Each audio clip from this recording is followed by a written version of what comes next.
දන්නවද? අද විභාගයේ ලේසියිලු. ඇයට පෙම්වතුන් දෙන්නෙක් ඉන්නවලු. ඇය කරුණාවන්ත හෙදියක්ලු. ඔහු හොඳ වෛද්‍යවරයෙක්ලු. ඔවුන්ගේ තාත්තා ඇවිල්ලලු. ඔව් මෙන්න මේ වගේ අදහසක්. ලූ ප්‍රත්‍යය කොහොමද අපි ඉංග්‍රීසි වලින් කියන්නේ? මේක ෆෝමල් රිපෝටින් වලදී තමයි ගොඩක් වෙලාවට මගේ පුතේ අපිට හම්බ වෙන්නේ. අපිට මේ ලූ ප්‍රත්‍යය කියන්න පුළුවන් it is said that. It is said that. අපි කියනවා අද විභාගයේ ලේසිලු. සමහරලා නිවුස් පේපර්ස් වල යන්නත් පුළුවන්. It is said that the examination is easy today. The examination is easy today. Okay. ඇයට පෙම්වතුන් දෙන්නෙක් ඉන්නවලු. It is said that she has a 2 boyfriends. Okay, she has a 2 boyfriends. ඇය කරුණාවන්ත හෙදියක්ලු. කොහොමද එහෙනම් කියන්නේ?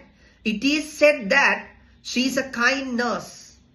ඔහු හොඳ වෛද්‍යවරයෙක්ලු. It is said that he is a good doctor. ඔවුන්ගේ තාත්තා ඇවිල්ලලු. It is said that their father has come. Their father has come. එහෙනම් ලූ කියන අදහස අපිට කියන්න පුළුවන් it is said that. It is said that.